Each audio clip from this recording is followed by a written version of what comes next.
Hello everyone, once again welcome back to All About Mathematics. If you like our content, don't forget to like, share and subscribe our channel. So आज के इस video में हम नवंबर 2020 में CSIR NET mathematics में linear algebra में part सी में जितने भी क्वेश्चन पूछे गए थे वो सारे डिस्कस करने वाले हैं। तो आप वीडियो में एंड तक बने रहें। और इससे पहले मैंने पार्ट बी के क्वेश्चन जो linear algebra CSIR NET mathematics नवंबर 2020 में पूछे गए तो उसका वीडियो बना दिया है। जिन्होंने भी नहीं देखा आप डिस्क्रिप्शन आप या तो प्लेलिस्ट में जाके देख सकते हैं या फिर मैंने आई बटन में लिंक दे दी है, आप उसमें भी जाके देख सकते हैं। 30 नवंबर 26 नवंबर दोनों वाले पेपर में मैंने वीडियो बना दिए हैं। तो चलिए अब शुरू करते हैं पार्ट सी के क्वेश्चन। वैसे क्वेश्चन आईडी मैं नीचे डिस्क्रिप्शन में टाइम लैप्स में डाल दी है, तो आप स्पेसिफिक अगर क्वेश्चन आईडी से देखना चाहें तो भी आप देख सकते हैं। यहाँ जैसे क्वेश्चन आईडी ये दी गई है, आप इस क्वेश्चन आईडी से अगर देखना चाहें तो भी क्वेश्चन देख सकते हैं। तो चलिए शुरू करते हैं पहले क्वेश्चन से। पहला क्वेश्चन है पार्ट सी का, let P be a square matrix such that P square equals to P, which of the following statement are true. तो सबसे पहले तो एक तो हमें यहाँ ट्रू स्टेटमेंट बताना है। पी स्क्वायर मैट्रिक्स दी हुई है, साथ में कंडीशन दी हुई है P square equals to P. Then हमें बताना है कौन सा ऑप्शन करेक्ट होगा। पार्ट सी का क्वेश्चन है, देन मल्टीपल करेक्ट ऑप्शंस यहाँ बनते हैं। तो यहाँ चारों ऑप्शन में हमें सिर्फ ट्रेस ऑफ पी के बारे में ही पूछा गया है। जैसा कि हम देख सकते हैं चारों ऑप्शन ट्रेस ऑफ पी की ही बात कर रहे हैं। तो यहाँ से जो मैट्रिक्स दी हुई है P square equals to P, जहाँ पी स्क्वायर मैट्रिक्स है, देन यहाँ सिर्फ एक तो ट्रू और P square equals to P, ये दो ही हेडलाइंस है। देन मैंने इन्हीं को हाईलाइट किया है। देन यहाँ से अगर देखें कोई भी matrix A square equals to A type की होती है, जहाँ ए एन क्रॉस एन या फिर स्क्वायर मैट्रिक्स हो, देन ऐसी मैट्रिक्स होती है हमारे पास आइडेम्पोटेंट मैट्रिक्स। और आइडेम्पोटेंट मैट्रिक्स की कुछ प्रॉपर्टीज़ होती है जो हमें पता होनी चाहिए। अगर वो प्रॉपर्टीज़ हमें पता हो तो ये विदिन 2 सेकेंड में होने वाला क्वेश्चन है। तो अगर आइडेम्पोटेंट मैट्रिक्स हो, देन आइडेम्पोटेंट मैट्रिक्स की जो ट्रेस होती है, trace of A is between 0 to n। तो ट्रेस 0 to n होगी, हमेशा एक इंटीजर होगी, हमेशा इंटीजर और साथ ही नेचुरल नंबर भी कह सकते हो क्योंकि पॉजिटिव है और इंटीजर होगी देन नेचुरल नंबर होगी। उसके अलावा हम कह सकते हैं trace of A always belongs to natural number union 0 also. यहाँ ट्रेस 0 भी हो सकती है, नेचुरल नंबर भी हो सकती है। बस अगर हमें यही प्रॉपर्टी पता हो देन ये क्वेश्चन हम कर सकते हैं। साथ ही हम कह सकते हैं यहाँ से trace of A is always equals to rank of A, ये प्रॉपर्टीज़ होती है। देन यहाँ से आपको जो भी ध्यान रखिए, अगर बात करें देन अगर हमें ये अकेली प्रॉपर्टी पता हो देन हम क्वेश्चन कर सकते हैं, क्योंकि हमें पता है रैंक कभी भी नेगेटिव नहीं होती और हमेशा रैंक विदिन 0 to n ही होती है। ये दोनों प्रॉपर्टी एक दूसरे को रिलेट कर रही है, साथ ही इसी से रिलेट करती है, ये तीसरी प्रॉपर्टी है। तो यहाँ से अगर हमें ये एक प्रॉपर्टी पता हो trace of A equals to rank of A, then हम ये क्वेश्चन विदिन 2 सेकेंड कर सकते हैं। यदि ए स्क्वायर इक्वल्स टू ए होता है तो ऐसे मैट्रिक्स होती है हमारे पास आइडेम्पोटेंट मैट्रिक्स। तो आइडेम्पोटेंट मैट्रिक्स ऐसी मैट्रिक्स होती है हमारे पास आइडेम्पोटेंट मैट्रिक्स।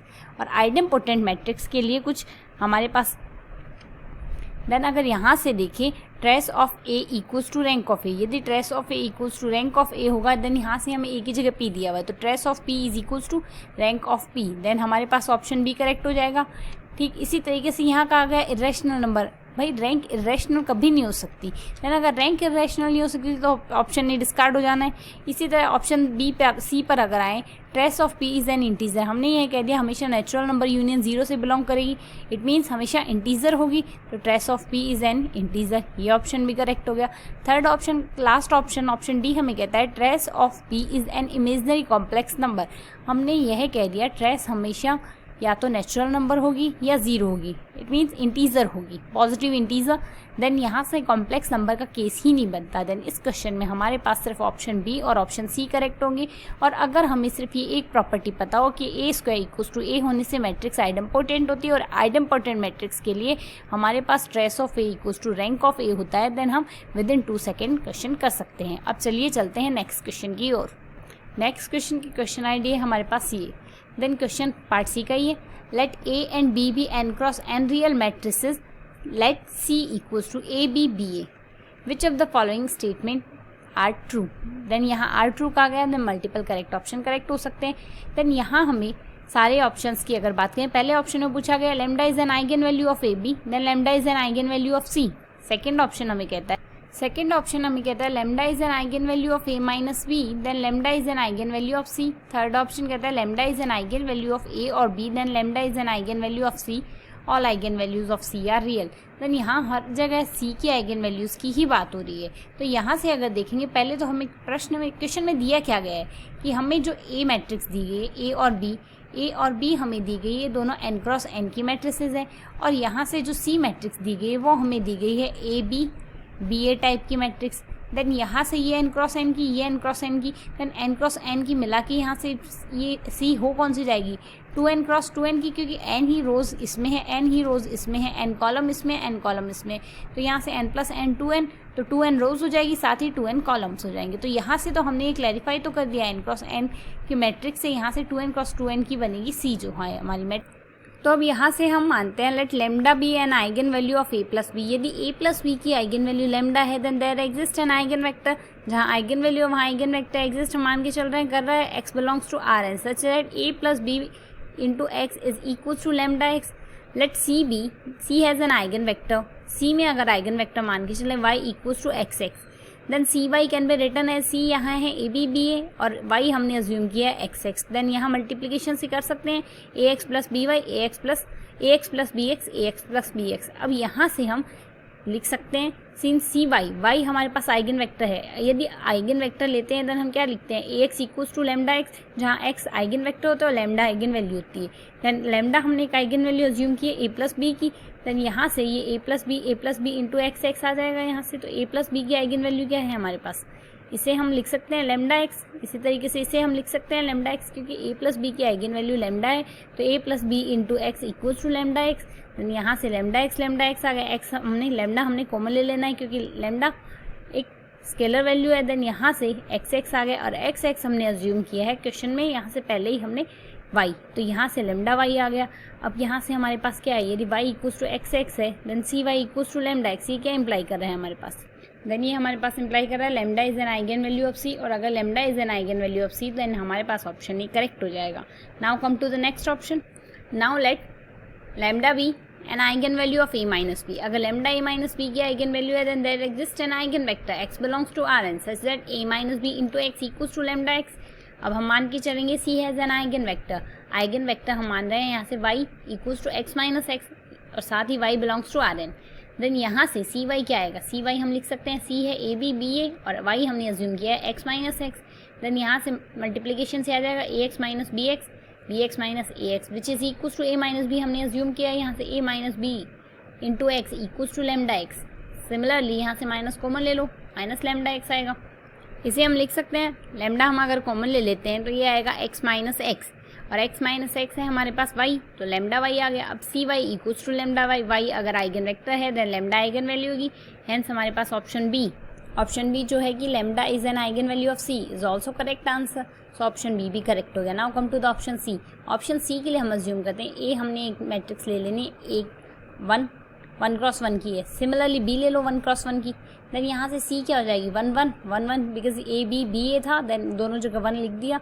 देन ये हम स्पेसिफिक मैट्रिक्स होती है, इसके लिए पता है रो सम हमें पता है, रो सम 2 आ रहा है तो 2 एक आइगन वैल्यू होगी। रो सम अगर 2 है देन ट्रेस इसका 2 है, देन दूसरी आइगन वैल्यू 0 हो जाएगी। आप अपने प्रॉपर केले हैमिल्टन इक्वेशन से भी निकालना चाहे देन यहाँ से भी इसकी आइगन वैल्यू 0 एंड 2 ही आएगी। अदरवाइज रो सम वाला कंसेप्ट ज़्यादा इजी रहता है। और ये भी ध्यान रख सकते हो किसी मैट्रिक्स की सारी एंट्रीज अगर 1 हो देन उसकी एक आइगन वैल्यू 0 आएगी, बाकी n-1 आइगन वैल्यूज उसकी यहाँ से एक आइगन वैल्यू n आएगी, बाकी n-1 आइगन वैल्यू 0 आएगी।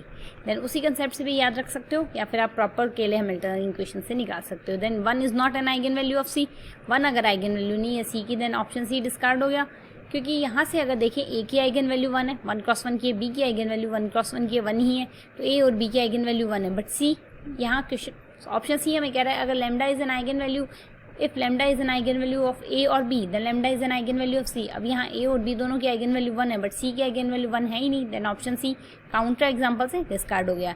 Now come to the last option. Last option के लिए सी हमें दिया गया ए बी बी। अब यहाँ से हम ए अज्यूम करके चलते हैं। हमने ए एक मैट्रिक्स ले ली 0 1 -1 0, सिमिलरली बी हमने प्रॉपरली 0 मैट्रिक्स ले लेनी है। तो यहाँ से हमारे पास सी मैट्रिक्स क्या बनेगी, सी मैट्रिक्स हमारे पास बनेगी 1 0 0 सॉरी यहाँ -1 1 0 -1 0 एंड देन 0 बी की जगह हमने 0 0 लेना है। सेम यहाँ बी ए है तो बी की जगह 0 और ए की जगह ये आएगा, तो ये हमारे पास ब्लॉक मैट्रिक्स टाइप की होगी, एक ब्लॉक यहाँ बन रहा है और एक ब्लॉक यहाँ बन रहा है। देन यहाँ से आइगन वैल्यू क्या आएगी, इसकी आइगन वैल्यू और इसकी आइगन वैल्यू दोनों ही आएगी।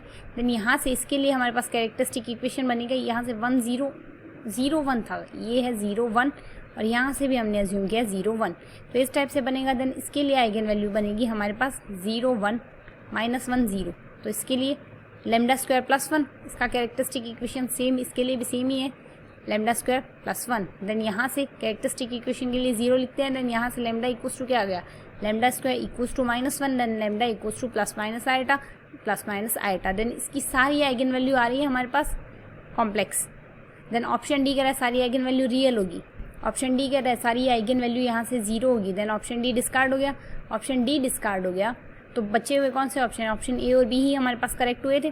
तो हमारे पास एक तो ऑप्शन ए करेक्ट आया था, सेम एक ऑप्शन बी करेक्ट आया था। ऑप्शन सी हमें कह रहा था all the eigen values of A and A और B, if lambda is an eigen value of A और B then lambda is an eigen value of C, ये option discard हो गया। सिमिलरली ऑप्शन डी डिस्कार्ड हो गया जो कह रहा है all eigen values of C are real, because हमारे पास सारी आइगन वैल्यूज इमेजिनरी आई थी। एक तो ये कंसेप्ट है, ये तो प्रॉपर फॉर्मेशन कंसेप्ट था। अगर हम यहाँ से इस टाइप से भी कर सकते हैं, ये करेक्ट कंसेप्ट नहीं है बट स्टिल यहाँ से क्वेश्चन बन सकता है हमारा ए बी बी ए, ये मैट्रिक्स हमें दी गई है। अब यहाँ से ए और बी मैट्रिक्स दी गई, इन केस यहाँ से इन्हें कॉन्स्टेंट्स लेके चलें, अगर ये कॉन्स्टेंट्स होते हैं देन यहाँ से इसका रो सम क्या था, रो सम आता हमारे पास ए प्लस बी। रो सम अगर ए प्लस बी है देन ए प्लस बी सी की ऑलवेज एक आइगन वैल्यू होती, देन यहाँ से सी की एक ऑलवेज आइगन वैल्यू होती, lambda is an eigen value of A plus B then lambda is an eigen value of C, यहाँ से कंसेप्ट लग जाता।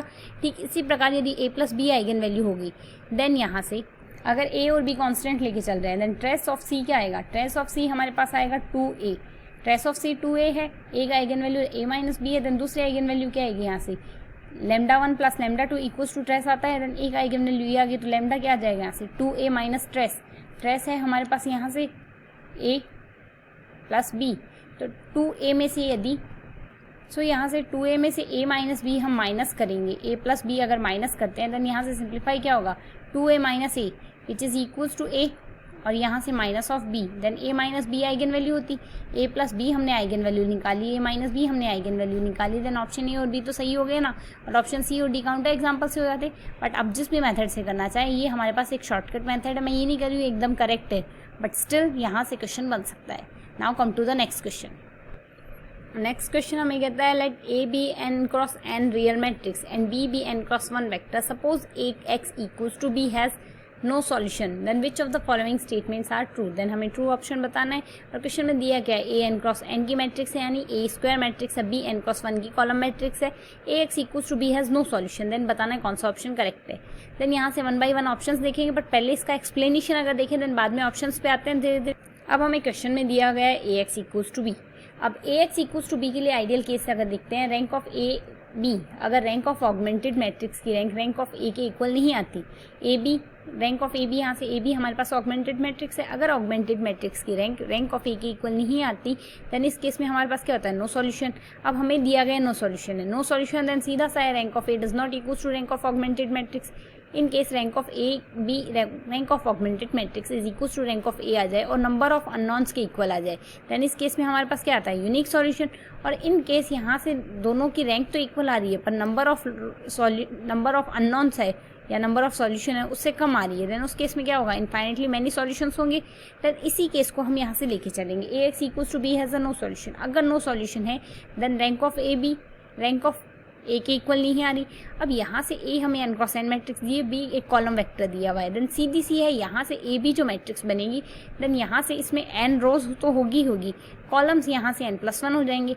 अब यहाँ से अगर रैंक इक्वल नहीं आती है, अब रैंक ए तो हमें n क्रॉस एन की मैट्रिक्स दी है और बी हमें कॉलम वेक्टर दिया है, तो ए बी जो मैट्रिक्स अगर बनती है तो उसमें n तो रोज होगी और कॉलम कितने होंगे n+1 कॉलम्स होंगे क्योंकि एक कॉलम बी का एक्स्ट्रा ऐड हो गया है। अब यहाँ से इसकी रैंक ऑब्वियस थी आती या तो n आती, अब यहाँ से ये इक्वल ही नहीं आ रही है देन सीधा सा है इसकी रैंक अगर या तो होती n ही होती, अगर ए में सारे लीनियर इंडिपेंडेंट रोज होती देन ए बी की रैंक n हो जाती, और अगर ए बी की रैंक n हो जाती वो तो सीधा सा n क्रॉस एन की ए की सारी रैंक इंडिपेंडेंट ही थी देन n आ जाती, बट इन केस यहाँ से ये इक्वल नहीं आ रही है। ये इक्वल नहीं आने का रीज़न है यहाँ से कि रैंक ऑफ a जो है वो n है ही नहीं, n से कम ही है, क्योंकि अगर n होती देन दोनों की रैंक इक्वल आ जाती, और यहाँ से अगर दोनों की रैंक इक्वल नहीं है देन ये सीधा सा इंप्लाई कर रहा है कि यहाँ से rank of a less than n होगी, और अगर ये लेस देन n होगी देन किसी भी matrix n cross n matrix के लिए अगर रैंक लेस देन n आती है तो डिटर्मिनेंट इक्वल्स टू 0, और अगर डिटर्मिनेंट इक्वल्स टू 0 आता है देन हमारा ऑप्शन डी यही कहता है, यहाँ से ऑप्शन डी करेक्ट हो जाएगा कि determinant of a equals to 0। अब determinant of a equals to 0 आ गया। अब determinant of a equals to 0 हमने प्रूव कर दिया यहाँ। अब ax इक्वल्स टू c, अगर ax इक्वल्स टू b में नो सॉल्यूशन आ रहा है देन b की जगह भाई साहब चाहे आप c ले लो, रैंक a का डिटर्मिनेंट 0 है, then ax equals to c can never have unique solution. Unique solution के लिए पहली कंडीशन तो होती क्या है, अगर ax इक्वल्स टू b में यूनिक सॉल्यूशन एग्जिस्ट करता है तो रैंक ऑफ a की पहले तो रैंक n होनी चाहिए, रैंक n होगी तभी यूनिक सॉल्यूशन एग्जिस्ट करेगा, बट यहाँ से डिटर्मिनेंट ऑफ a ही 0 कह दिया then rank of a obvious less than n होगी, तो ax इक्वल्स टू c में यूनिक सॉल्यूशन तो किसी भी केस में हो ही नहीं सकता for any choice of c। Then यहाँ से for any choice of C, but option A हमें जो कह रहा है वो हम बाद में देखेंगे, देन यहाँ से हमारा ऑप्शन ए डिस्कार्ड हो जाना है। ऑप्शन बी की अगर नेक्स्ट ऑप्शन पे चलें, यहाँ से नेक्स्ट ऑप्शन हमें कहता है A x equals to B has no solution. A x equals to B में सॉल्यूशन ही नहीं है, तो A x equals to B में अगर सॉल्यूशन नहीं है तो A x equals to C में भी कोई सॉल्यूशन नहीं होगा, देन हमारे पास ऑप्शन बी जो दिया गया होगा वो करेक्ट होगा। एंड यहाँ से यदि हम ले if we take first column of matrix A then first and last column augmented matrix, यदि फर्स्ट कॉलम हम y से ले लेते हैं then first column and last column of augmented matrix A y same आएंगे ऑगमेंटेड मैट्रिक्स में, क्योंकि यहाँ से a का फर्स्ट कॉलम रिप्लेस करके हमने y के इक्वल कर दिया है, तो यहाँ से फर्स्ट और लास्ट कॉलम इक्वल आ गया। फर्स्ट और लास्ट कॉलम इक्वल आते ही होगा क्या, यहाँ से ऑगमेंटेड मैट्रिक्स की जो रैंक आएगी वो रैंक ऑफ a के इक्वल आ जाएगी, और रैंक ऑफ a के इक्वल आएगी बट लेस देन n ही आएगी, क्योंकि a की रैंक n से लेस है, और रैंक अगर n से लेस आएगी देन यहाँ से इनफाइनाइटली सॉल्यूशंस बनेंगे, बिकॉज मैंने आपको समझाया था अभी यदि rank of a equals to rank of augmented matrix A B, और यहाँ से ये दोनों लेस देन n आए नंबर ऑफ अननोन से, देन इनफाइनाइट सॉल्यूशंस होंगे, देन यहाँ से क्या हो जाएंगे हमारे पास इनफाइनाइट सॉल्यूशंस आ जाएंगे। Now come to the option. यहाँ से अगर ऑप्शन से देखिए, ऑप्शन में कहता है A x equals to B has a no solution. Question ये कह रहा था हमें ट्रू बताना है, हमने ऑप्शन डी करेक्ट कर दिया था determinant of A equals to 0, because यहाँ से नो सॉल्यूशन आ रहा है, तो rank of A does not equals to rank of augmented matrix, then determinant of A equals to 0, ये हमने प्रूफ किया था, तो ऑप्शन डी करेक्ट हो गया। ऑप्शन डी करेक्ट हो गया, डिटर्मिनेंट अगर 0 आ गया then rank A x equals to C में यूनिक सॉल्यूशन किसी भी केस में नहीं होता, तो ऑप्शन ए यहाँ से डिस्कार्ड हो गया था हमारा, ऑप्शन ए यहाँ से डिस्कार्ड हो गया। उसके बाद आए थे हम ऑप्शन बी पर। ऑप्शन बी कहता है there exist infinitely many C, A x equals to C has no solution, because A x equals to B में सॉल्यूशन नहीं आया, देन हम इनफाइनाइट सी ऐसे बना सकते हैं जिसके लिए ए एक्स इक्वल्स टू सी में सॉल्यूशन ना आए, देन ऑप्शन बी यहाँ से था हमारा, ऑप्शन बी करेक्ट हो गया। और ऑप्शन सी हमें कहता है if y is the first column of A then A x equals to y, A x y equals to y has unique solution. अगर यहाँ से हम y को फर्स्ट कॉलम से रिप्लेस कर दें और y को भी रहने दें, देन यहाँ से जो हमारे पास आया था वो आया था rank of a is equals to rank of augmented matrix A y, और रैंक ऑफ ऑगमेंटेड मैट्रिक्स से इक्वल आया था और रैंक n लेस आई थी, तो यहाँ से इनफाइनाइटली मैनी सॉल्यूशन आए थे, तो यूनिक सॉल्यूशन वाला केस खत्म हो गया, तो ऑप्शन सी भी यहाँ डिस्कार्ड हो गया इस क्वेश्चन में हमारे केवल। देन यहाँ से इस क्वेश्चन में हमारे पास ऑप्शन बी और ऑप्शन डी दोनों करेक्ट ऑप्शन आए। Now come to the next option. So the next question is, let A be an n cross n matrix such that first 3 rows of A are linearly independent and first 5 columns of A are linearly independent. Which of the following statement are true? यहाँ भी हमें true ही बताना है। A में हमें क्या दिया है, A n क्रॉस n की मैट्रिक्स है जिसकी 3 रोज लीनियरली इंडिपेंडेंट है और फर्स्ट 3 कॉलम है जो लीनियरली इंडिपेंडेंट है, और हमें पूछा गया ये सब।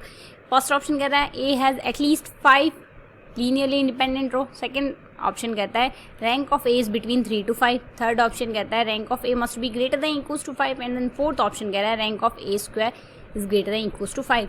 तो हमें जो जो डेटा दिया है उससे हम कंक्लूजन निकालेंगे यहाँ। तो क्वेश्चन में हमें क्या क्या डेटा दिया, ए एन क्रॉस एन की मैट्रिक्स है, 3 LI रोज है। अगर 3 LI रोज है देन हम क्या कह सकते हैं, एटलीस्ट 3 LI रोज तो है ही, देन रैंक हमारी एटलीस्ट 3 तो होगी। अगर रैंक एटलीस्ट 3 होगी उससे हम मैथमेटिकल फॉर्मेशन में लिख सकते हैं rank of A must be greater than equals to 3। Second statement हमें दिया गया है कि ए एन क्रॉस एन की मैट्रिक्स है और साथ में उसके 5 एलआई कॉलम्स है। 5 एलआई कॉलम्स क्या बता रहे हैं, एटलीस्ट 5 रैंक तो होगी। It means rank of A must be greater than equals to 5। तो यहाँ एटलीस्ट 5 और एटलीस्ट 3 से हमारे पास जो इनइक्वलिटीज बनी है, rank of A must be greater than equals to 3 and rank of A must be greater than equals to 5। यहाँ से हम क्या कंक्लूजन निकाल पा रहे हैं, यहाँ से हम कंक्लूजन निकाल सकते हैं कि जो रैंक होगी ए की वो एटलीस्ट 5 तो होगी ही होगी। अगर एटलीस्ट 5 हो रही है देन ऑप्शन से अगर देखें, हमारे ऑप्शंस कहते हैं हमने क्या कंक्लूजन निकाला है कि रैंक एटलीस्ट 5 तो होगी। Rank of A must be greater than equals to 5। तो हमारे पास जो ऑप्शन सी है, rank of A must be greater than equals to 5, correct होगा। ऑप्शन बी कह रहा है rank of A is between 3 to 5। हम कह रहे हैं मिनिमम 5 होगी, बट ऑप्शन बी कह रहा है एटमोस्ट 5 होगी। देन ऑप्शन बी डिस्कार्ड हो गया। यहाँ से हम कह सकते हैं यहाँ से option B discarded. Now come to the next option. यहाँ से और यहाँ से हमने कह दिया rank of A must be greater equals to 5। Rank of A अगर must be greater equals to 5 है देन मैट्रिक्स की जो कॉलम रैंक हो या चाहे रो रैंक हो, लीनियरली इंडिपेंडेंट रोज भी एटलीस्ट 5 तो होगी और लीनियरली इंडिपेंडेंट कॉलम भी एटलीस्ट 5 तो होंगे ही होंगी। बट ऑप्शन ए हमें क्या कह रहा है, यही कह रहे हैं A has at least 5 LI rows. हम कह रहे हैं rank of A must be greater equals to 5, तो इसका मतलब है यहाँ से कॉलम और rows at least greater than equals to 5 होगी। देन ऑप्शन ए जो कह रहा है हमारा वो भी करेक्ट होगा, A has at least 5 linearly independent rows. Now come to the last option, rank of A square. So अगर रैंक ऑफ ए स्क्वायर को देखिए, rank of A square is between rank of A square हमने लिए, ए square को हम लिख सकते हैं ए इंटू ए। तो इसका मतलब rank of A square must be less than equals to minimum of rank of A and rank of A. अब रैंक ऑफ ए हमने कह दिया एटलीस्ट 5 होगी। देन यहाँ से मिनिमम इनकी क्या आएगी, इसका भी मिनिमम 5 है और इसका भी मिनिमम 5 है, बिकॉज एटलीस्ट 5 है, सो मिनिमम वैल्यू यहाँ 5 आएगी। तो rank of A square is less than equals to 5। So अगर ऑप्शन डी हमने कंक्लूजन निकाला है rank of A square must be less than equals to 5, then option D हमें कह रहा है rank of A square must be greater than equals to 5। Then option D यहाँ discard हो गया। तो इस क्वेश्चन में हमारे पास ऑप्शन ए और ऑप्शन सी दो ही करेक्ट ऑप्शन आए। Now come to the next option. तो यहाँ से नेक्स्ट क्वेश्चन हमें कहता है let n be a positive integer, f be a non-empty proper subset of 1 to n define। यहाँ से inner product x y over f define किया गया। सम ऑफ के बिलोंग्स टू एफ एक्स के y के, x equals to x1 x2 up to xn tuples, y equals to y1 y2 yn up to n tuples belongs to rn। Let t equals to x belongs to rn where t belongs to x, t equals to x जो rn से belong करेगा और x किस type का होगा, inner product of x x over f equals to 0। Then which of the following statement are true. हमें बताना है कौन सा स्टेटमेंट ट्रू होगा। For y belongs to rn y does not equals to 0। अब हमें यहाँ से बताना है कौन सा स्टेटमेंट ट्रू होगा, बट हमें जो गिवन कंडीशंस है उनके अकॉर्डिंग हम लिख सकते हैं। तो यहाँ से गिवन क्वेश्चन की डिटेल से अगर देखें, एक्स वाई का इनर प्रोडक्ट हमें डिफाइन किया गया है एक्स के वाई के सम ऑफ एक्स के वाई के वेयर के बिलोंग्स टू एफ, और टी हमें गिवन है टी इक्वल्स टू टी में वो सारे एक्स बिलोंग कर रहे हैं जो आर एन से हैं जिनका inner product x x over f equals to 0 है। तो यहाँ से एक्स एक्स ओवर एफ, इसी कंडीशन में अगर यहाँ से हम अब ऊपर जो हमने कंडीशन ली उसमें अगर वैल्यू रखें वाई की जगह एक्स सब्सटीट्यूट कर दें तो ये किस में रिप्लेस हो जाएगा, एक्स एक्स। तो एक्स के एक्स आई स्क्वायर लिख सकते हैं, जहाँ आई बिलोंग्स टू एफ लिख दो, या फिर आप इसके अकॉर्डिंग अगर लिखना चाहो तो ये लिख सकते हो के बिलोंग्स टू एफ एक्स के स्क्वायर। यहाँ से इसमें सब्सटीट्यूट कर देनी है, और यहाँ टी में बिलोंग कर रहा है तो टी में बिलोंग कर रहा है तो इस वजह से ये इक्वल्स टू 0 ले लिया हमने, यहाँ हमने ये इक्वल्स टू 0 ले लिया। अब हमें पता है, हमने इनर प्रोडक्ट की डेफिनेशन में पढ़ा है यू अगर दो सेम एलिमेंट्स का इनर प्रोडक्ट हम लेते हैं तो वो हमेशा ग्रेटर देन इक्वल्स टू 0 आता है। इन केस यहाँ से अगर ये 0 आता है, इफ एंड ओनली केस होता है यहाँ कि u इक्वल्स टू 0 आएगा। अब यहाँ से ये इनर प्रोडक्ट इक्वल्स टू 0 आ रहा है, इसका मतलब क्या है, x हमारे पास 0 आएगा। हमने यहाँ से ये कंक्लूजन निकाल लिया कि टी में जो भी एलिमेंट बिलोंग कर रहे हैं वो सारे 0 ही होंगे, because x belongs to Rn। x इस तरीके का होगा कि उसका इनर प्रोडक्ट खुद के साथ 0 आ रहा है, तो इसका मतलब x इक्वल्स टू 0 आ रहा है। अब यहाँ हमें निकालना है infimum of x plus y. अब x तो इक्वल्स टू 0 है भाई, क्योंकि x t से बिलोंग कर रहा है, x t से बिलोंग कर रहा है, t में सारे एलिमेंट 0 बिलोंग कर रहे हैं। तो यहाँ से इनर प्रोडक्ट किसका आएगा, y का इनर प्रोडक्ट आएगा। तो ऑप्शन से अगर देखें तो हमारा ऑप्शन क्या कहता है, हमने infimum of x plus y के लिए क्या निकाला है, equals to inner product of y over f. Then हमारा ये ऑप्शन ए है जो करेक्ट हो जाएगा। बट ऑप्शन बी हमें, ऑप्शन सी इन्फीमम के लिए बात कर रहा है, बट ऑप्शन सी यहाँ लेस देन कह रहा है, बट यहाँ से ये ऑप्शन सी डिस्कार्ड हो जाएगा, बिकॉज ऐसी कंडीशन नहीं होगी। यहाँ से ऑप्शन सी डिस्कार्ड हो गया, बिकॉज यहाँ से हमने जो निकाला वो इक्वल्स टू है और यहाँ ये लेस देन कह रहा है। सेम कंडीशन हम सुप्रीमम के लिए लिख सकते हैं, सुप्रीमम के लिए भी एक्स टी से बिलोंग कर रहा है। यहाँ से अगर एक्स टी से बिलोंग कर रहा है तो हम लिख सकते हैं, यहाँ से इन्फीमम सुप्रीमम लिखना है हमें, तो यहाँ से अगर सुप्रीमम लिखे, supremum of inner product of x plus y, जहाँ हम ये कह रहे हैं x जो है t से बिलोंग्स कर रहा है, x अगर t से बिलोंग कर रहा है देन यहाँ से सुप्रीमम क्या हो जाएगा, inner product of y over f।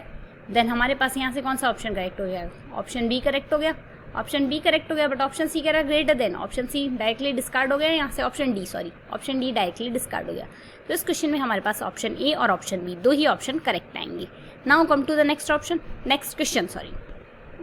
Question हमें कहता है let v belongs to R3, be a non-zero vector, define a linear transformation tree t from R3 to R3, tx equals to x minus 2 into x dot y divided by y dot y, v dot v into v, where x dot y denotes the standard inner product in Rn, then which of the following statement are true।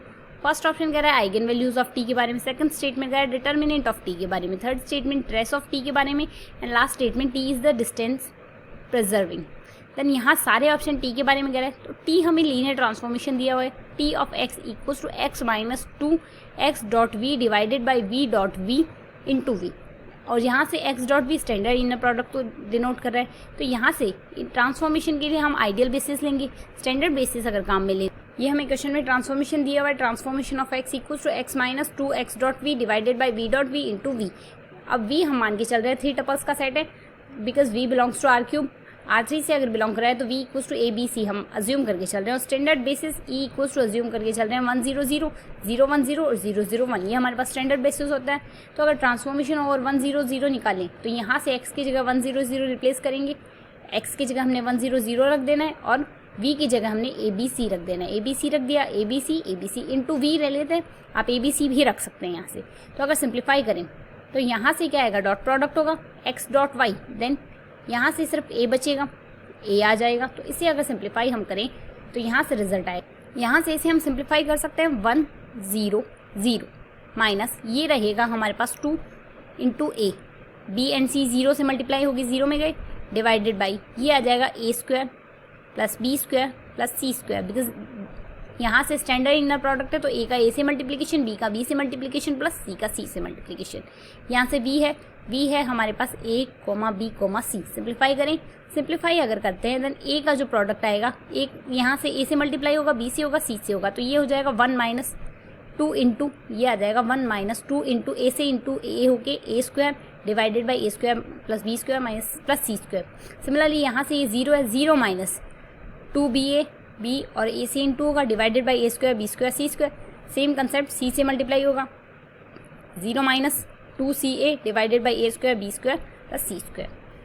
तो यहाँ से same concept से हम t01 लिख सकते हैं, t01 क्या है, 0 1 0 हमारे पास आएगा minus 2ab divided by a square plus b square plus c square, 1 minus 2b square divided by a square b square c square, minus of 2bc divided by a square plus b square plus c square. Same हमने transformation of 0 0 1 लिख लेना है, minus 2ac divided by a square plus b square plus c square, minus 2bc divided by a square plus b square plus c square, 1 minus 2c square divided by a square plus b square plus c square. तो यहाँ से अगर matrix formation लिखें then यहाँ से इसकी matrix ये लिखी जा सकती है, ये हमारे पास मैट्रिक्स बन जाएगी इसकी।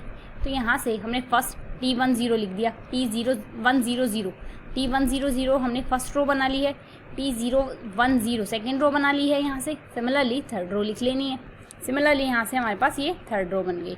तो यहाँ से अगर ट्रेस देखें, ट्रेस क्या आएगा हमारे पास, ट्रेस होता है हमारे पास डायगोनल एलिमेंट्स का सम। यहाँ से अगर डायगोनल एलिमेंट्स का सम देखिए, फर्स्ट a11 है, यहाँ से 1 minus 2a square divided by a2a square plus b square plus c square यहाँ से आया।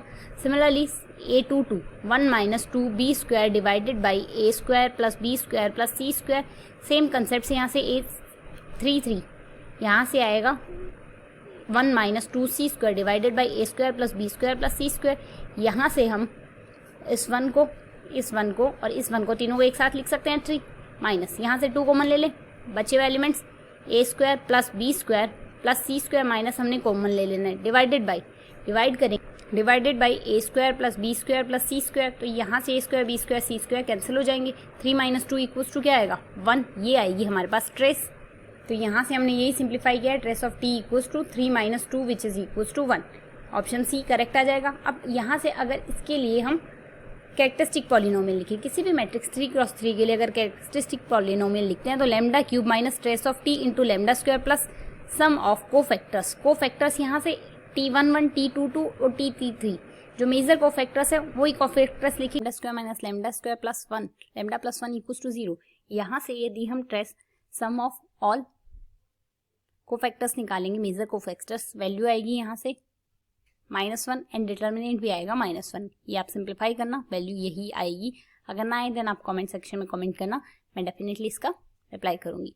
देन यहाँ से लैम्डा स्क्वायर कॉमन लेंगे स्टार्टिंग में, तो यहाँ से लैम्डा -1 बाकी रहेगी, यहाँ से -1 कॉमन लेंगे, लैम्डा -1 इक्वल्स टू 0। अब लैम्डा -1 कॉमन ले लेना है, तो बचेगा क्या, lambda square -1 which is equals to 0। Lambda square -1 के कोफैक्टर्स होंगे लैम्डा प्लस 1 लैम्डा -1, तो lambda plus 1 lambda -1 into lambda -1 equals to 0। So lambda equals to क्या है, +1 +1 -1। तो यहाँ से ये 3 आइगन वैल्यूज आएगी, तो यहाँ से आइगन वैल्यूज वाला ऑप्शन देखेंगे। और अगर डिस्टेंस प्रिजर्विंग ट्रांसफॉर्मेशन की अगर बात करें, T is distance preserving transformation if, यहाँ से डेफिनेशन की अगर बात करें, बिकॉज यहाँ से distance preserving transformation because distance between the image of 2 points is always equal to the distance between the preimage of the points. मतलब transformation में डिस्टेंस क्या है, transformation of x and transformation of y. अगर transformation of x और transformation of y की distance की बात करें, ये डिस्टेंस इक्वल आएगी एक्स और वाई के बीच की जो डिस्टेंस है उसके। तो यहाँ से टी जो होगा हमारा डिस्टेंस प्रिजर्विंग ट्रांसफॉर्मेशन होगा, तो ऑप्शन डी भी करेक्ट हो जाएगा। सो अगर ऑप्शन से देखिए तो यहाँ से हमारे पास आइगन वैल्यू +1 +1 -1 आई है, so T has eigenvalues और T are +1 and -1। Option B कह रहा है determinant of T equals to -1, हमने यहाँ सॉल्व करना है, डिटर्मिनेंट -1 ही आएगा और ट्रेस हमारे पास आई है +1 और साथ ही आया T is distance preserving transformation. So इस क्वेश्चन में A, B, C, D चारों ऑप्शन करेक्ट होंगे। So now come to the next option, next question हमें कहता है, इसकी क्वेश्चन आईडी है ये, क्वेश्चन कहता है quadratic form QXYZ over R represent 0 non-trivially if there exist ABC belongs to R cube minus 0 0 0 0 such that QABC equals to 0. Which of the following quadratic form QXYZ over R represent 0 non-trivially? O non-trivially. Like हमें यहाँ question में कहा गया, हमें जो ये quadratic forms दी हुई QXYZ over R ये रिप्रेजेंट करिए ओ नॉन ट्रिवियली। ओ नॉन ट्रिवियली होगी यदि हमें एक ऐसा ABC एलिमेंट मिल जाए जो 0 ना हो, R क्यूब -0 से बिलोंग कर रहा है तो 0 ना हो, उसके लिए ये क्वाड्रेटिक फॉर्म इक्वल्स टू 0 आ जाए, तो ये हमारे पास रिप्रेजेंट करेगी ओ नॉन ट्रिवियली। तो हमें बताना है कौन सी क्वाड्रेटिक फॉर्म ओ नॉन ट्रिवियली होगी। तो यहाँ से अगर हम देखें, फर्स्ट क्वाड्रेटिक फॉर्म हमें दी गई है XY plus Z square, second quadratic form दी गई है x square plus 3y square minus 2 3y square minus 2z square, third quadratic form है x square minus xy plus 3y square plus y square plus z square, and then last है यहाँ से x square plus xy plus z square. So हम 1 by 1 करते हैं, तो हमारे पास यहाँ से है पॉइंट्स, हमें पहली quadratic form XY plus z square दी गई। यदि हम पहला पॉइंट -1/2 प्लस 1/2 एंड प्लस 1/2 लेते हैं यहाँ से, तो -1/2 into plus 1/2 equals to -1/4। Similarly 1/2 का स्क्वायर 1/4 -1/4 प्लस 1/4 इक्वल्स टू 0। अब यहाँ से -1/2 plus 1/2 1/2 does not equals to 0, ये हमारे पास बिलोंग भी कर रही है, belongs to R cube minus 0 0 0। तो यहाँ से ये ऑप्शन नहीं करेक्ट हो गया क्योंकि फर्स्ट ऑप्शन हमारे पास ओ नॉन ट्रिवियली हो गई। Now come to the next option. Next question हमें कहता है यहाँ से QXYZ equals to x square plus 3y square minus 2z square. यहाँ से काउंटर एग्जांपल है 1 1 √2, 1 1 √2 लो, यहाँ से 1 आएगा, यहाँ से 3 आएगा, यहाँ से -2 into 2 which is equals to -4 plus 4 equals to 0। तो ऑप्शन बी भी करेक्ट हो गया। ऑप्शन सी पर आते हैं क्योंकि ये भी हमारे पास 1 1 √2 0 तो है नहीं और R क्यूब से बिलोंग कर रहे हैं, R3 से। थर्ड लास्ट ऑप्शन है हमारे पास QXYZ equals to x square plus xy plus z square. Then यहाँ से 1/2 -1 प्लस 1/2 लो, तो 1/4 minus 1/2 and plus 1/4 which is equals to 0 आ जाएगा। तो ऑप्शन डी भी करेक्ट है। अब अगर ऑप्शन सी पर, तो यहाँ से अगर ऑप्शन सी के लिए मैट्रिक्स ले, ऑप्शन सी के लिए जो मैट्रिक्स बनती है 1, यहाँ से XY है, देन -½ एंड -½ और यहाँ से आएगा y के लिए 1 0 0 एंड देन z स्क्वायर के लिए यहाँ आ सकता है, XY का कोफिशिएंट 0 है, XZ का और YZ का भी coefficient 0 and then z square का कोफिशिएंट 1 है। देन यहाँ से ये मैट्रिक्स बनेगी ऑप्शन सी के लिए। तो यहाँ से अगर हम देखें, ये हमारे पास ब्लॉक मैट्रिक्स है, देन एक ब्लॉक ये बन रहा है और एक ब्लॉक ये बन रहा है, तो इसकी आइगन वैल्यू, इसके लिए तो आइगन वैल्यू 1 और इसके लिए आइगन वैल्यू अगर निकालें, देन यहाँ से आइगन वैल्यू रो सम आ रहा है हमारे पास हाफ, रो सम इसके लिए हाफ है और रो सम इसके लिए भी हाफ आ रहा है, तो एक आइगन वैल्यू हाफ होगी। ट्रेस है हमारे पास यहाँ से, ट्रेस इक्वल्स टू 2 और एक आइगन वैल्यू है λ1, एक आइगन वैल्यू अगर हम लैम्डा माने और दूसरी आइगन वैल्यू रो सम 1 है, तो ट्रेस यहाँ से 2 है, तो लैम्डा इक्वल्स टू क्या आ जाएगा 2 minus half which is equals to 3/2। तो 3/2 हमारे पास पॉजिटिव आइगन वैल्यू है, ये 2 हम यहाँ से हाफ हमारे पास पॉजिटिव आइगन वैल्यू और 1 भी हमारे पास पॉजिटिव आइगन वैल्यू। तो इस मैट्रिक्स और ये हमारे पास सिमेट्रिक मैट्रिक्स है। अगर किसी भी सिमेट्रिक मैट्रिक्स की सारी आइगन वैल्यूज पॉजिटिव होती है देन उस केस में वो मैट्रिक्स पॉजिटिव डेफिनेट होती है, और पॉजिटिव डेफिनेट मैट्रिक्स के लिए जो हमारे पास यहाँ से क्वाड्रेटिक फॉर्म बनेगी उसके लिए वैल्यू हमेशा ग्रेटर देन 0 आएगी। तो यहाँ से ये पॉजिटिव डेफिनेट मैट्रिक्स है, इसके लिए सारी आइगन वैल्यू पॉजिटिव वाली मैट्रिक्स सिमेट्रिक है तो पॉजिटिव डेफिनेट होगी, पॉजिटिव डेफिनेट मैट्रिक्स होगी। देन यहाँ से यदि हम QXYZ की बात, इसके लिए QXYZ ऑलवेज ग्रेटर देन 0 आएगा। तो किसी भी केस के लिए इक्वल्स टू 0 तो आ नहीं सकता, डज नॉट इक्वल्स टू 0 आएगा। तो ऑप्शन सी यहाँ से डिस्कार्ड हो जाएगा और हमारा ऑप्शन ए, ऑप्शन बी और ऑप्शन डी तीनों के लिए हमारे पास काउंटर एग्जाम्पल मिल गया, तो तीनों ऑप्शन करेक्ट हो जाएंगे। So now come to the next question. So this one is the last question of this video. I think अगर आपको किसी भी क्वेश्चन में कोई प्रॉब्लम हो देन आप मुझे कमेंट सेक्शन में कमेंट कर सकते हो, मैं पूरी कोशिश करूंगी आपके कमेंट का रिप्लाई करने की, और मैं आशा करती हूँ आपको सारे क्वेश्चंस के एक्सप्लेनेशन समझ आए। तो लास्ट क्वेश्चन है यहाँ से, let QXYZ with the real quadratic form which of the following statement are true. हमें स्टेटमेंट ट्रू ही बताना है। फर्स्ट स्टेटमेंट दिया गया है QX1 X2 YZ is equal to QX1 YZ QX2 YZ for all X1 X2 YZ। Second statement हमें दिया गया है यहाँ से QX1 X2 Y1 Y2 0 and plus QX1 minus X2 Y1 minus Y2 and 0 which is equal to 2 into QX1 Y1 0 and plus 2 into X2 Y2 0 for all X1 X2 Y1 Y2। Third statement दिया गया Q of X1 X2 Y1 Y2 Z1 plus Z2 is equals to Q of X1 Y1 Z1 plus Q of X2 Y2 Z2 for at least one choice of X1 Y1 Z1। And then last statement हमें कह रहा है 2 into Q X1 plus X2 Y1 plus Y2 and 0 plus 2 into X1 minus X2 Y1 minus Y2 0 is equals to Q into X1 plus Y1 X1 Y1 0 and X2 Y2 0 for all X1 X2 Y1 Y2। Then यहाँ से तीन statement में तो हमें for all कहा गया है और एक स्टेटमेंट में हमें एटलीस्ट वन चॉइस कहा गया है। तो अगर इसका एक्सप्लेनेशन देखिए then Q of X1 Y1 X Y Z हम अज्यूम करके चलते हैं x² plus y² plus z² for all x y z belongs to R। Then यहाँ से यदि x1 प्लस x2 लिखे y z as it is रहने दें, देन x की जगह x1 प्लस x2 आ जाएगा, x1 plus x2 whole square y² z²। Simplify अगर करते हैं यहाँ से Q of X1 Y1 Z1 यहाँ से क्या आएगा Q of X1 YZ is equal to X1, यहाँ से x की जगह यदि x1 ले हम then x1 square plus y1 square plus z1 square z²। Similarly Q X2 Y Z is equal to x2 square plus y2 square plus z y² plus z²। तो यहाँ से हम यदि देखें then Q of quadratic form of X1 YZ plus Q of X2 YZ, then यहाँ से elements add हो जाएंगे x1 square plus x2 square 2y square and 2z²।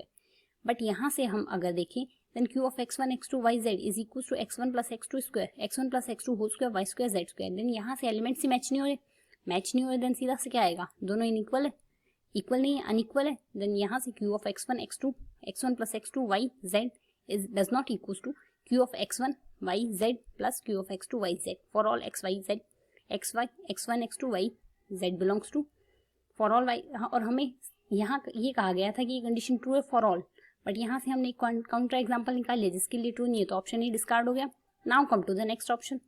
Second option हमें कहता है Q of X1 plus X2 Y1 plus Y2 and 0 and plus Q of X1 minus X2 Y1 minus Y2 and 0। Then यहाँ से अगर देखेंगे then X1 plus X2 whole square Y1 plus Y2 whole square and 0 की जगह 0 square आएगा and then same X1 minus X2 whole square Y1 minus Y2 whole square and 0 की जगह 0 square. Simplify करते हैं a square plus b square plus 2ab से then x1 square plus x2 square plus 2x1 x2। Similarly यहाँ से आएगा y1 square plus y2 square plus 2y1 y2 and then यहाँ से x1 square x2 square minus of 2x1 x2, यहाँ से y1 square plus y2 square minus of 2y1 y2। Then simplify अगर करते हैं यहाँ से यदि देखें हम x1 x2 है देन यहाँ से सिंगल लाइन से 2 into x1 x2 plus minus से कैंसिल हो गया, सेम यहाँ से plus 2 into y1 y2 and then यहाँ से 2 into y1 y2 double line से कैंसिल कर दिया, कंफ्यूजन ना हो, जो डबल लाइन से कैंसिल है वो आपस में कैंसिल है एंड जो सिंगल लाइन से कैंसिल है वो आपस में कैंसिल है। देन यहाँ से अगर सिंप्लीफाई करें देन ये आ गया हमारे पास x1 square plus x1 square which is equal to 2 of x1 square, same यहाँ से x2 square plus x2 square which is equal to 2 of x2 square, y1 square plus y1 square equal to 2y1 square and 2y2 square. यहाँ से यदि हम 2 common ले लेते हैं x1 y1 से 2 into x1 square plus y1 square plus 0। Similarly यहाँ से आएगा हमारे पास 2 into x2 square plus y2 square plus 0। तो इसे हम लिख सकते हैं 2 into quadratic form 2 into x q of x1 y1 0 and x2 y2 0। Then हमारे पास जो ऑप्शन बी था वो ट्रू आ गया इसके for all x1 y1 x2 y2 के लिए। देन ऑप्शन बी यहाँ से करेक्ट हो जाएगा। Now come to the next option, option C, q of x1 x2 y1 y2 and z1 z2। इसे हम लिखना है q of x1 y1 z1 plus q of x2 y2 z2। अब हमें इसके लिए ऑप्शन सी में कहा गया था for at least one choice. Then यहाँ से यदि हम इन केस हम ले लेते हैं for all x1 x2 y1 y2 z1 z2 equals to 0, then trivial case आएगा और ट्रिवियल केस के लिए कंडीशन डेफिनेटली ट्रू होगी। देन हमारे पास option C at least one condition के लिए करना था, ट्रू हो जाएगा। सेम यहाँ से फॉर ऑप्शन डी 2 इंटू हमें लेफ्ट हैंड साइड दिया गया ऑप्शन डी में 2 into x1 plus x2 y1 plus y2 and 0 and 2 into x1 minus x2 y1 minus y2 and 0। Then इसे सिंप्लीफाई करके लिख सकते हैं 2 into x1 plus x2 whole square plus 2 into y1 plus y2 whole square plus 2 into x1 minus x2 whole square plus 2 into y1 minus y2 whole square. Simplify अगर करते हैं यहाँ से तो यहाँ से आएगा 2 into x1 square x2 square plus 2 into x1 x2 plus y1 square plus y2 square plus 2 into y1 y2 plus x1 square plus x2 square minus 2 x1 x2 plus y1 square plus y2 square minus 2 into y1 y2। तो यहाँ से यदि हम देखें 2 x1 x2 cancel out with minus of 2 x1 x2, similarly 2 into y1 y2 is cancel out with minus of 2 y1 y2। तो simplify अगर करते हैं तो यहाँ से हमारे पास आएगा 2 into x1 square 2 into 2 plus 2 x1 square plus 2 x1 square 4 x1 square 4 y1 square 4 x2 square 4 y2 square. Then 4 common ले लेते हैं 4 into x1 square plus x2 square plus 0 plus 4 into x2 square plus y2 square plus 0। Then इसे हम लिख सकते हैं q of x1 x2 q x1 y1 0 and then इसे हम लिख सकते हैं q of x2 y2 0। Then option D यहाँ से क्या आएगा, इनकरेक्ट आएगा, क्योंकि यदि यहाँ से हम देखेंगे ये आएगा हमारे पास 2 इंटू 4 इंटू ये आएगा हमारे पास 4 into q of x1 y1 0 plus 4 into x2 4 into q of x2 y2 and 0। तो ये हमारे पास इसके इक्वल नहीं है, 4 साथ में आ रहा है तो यहाँ से इक्वल नहीं है तो ऑप्शन डी डिस्कार्ड हो जाएगा।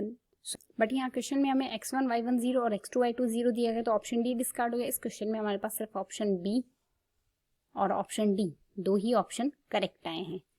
I hope you understand the explanation. Thanks for watching.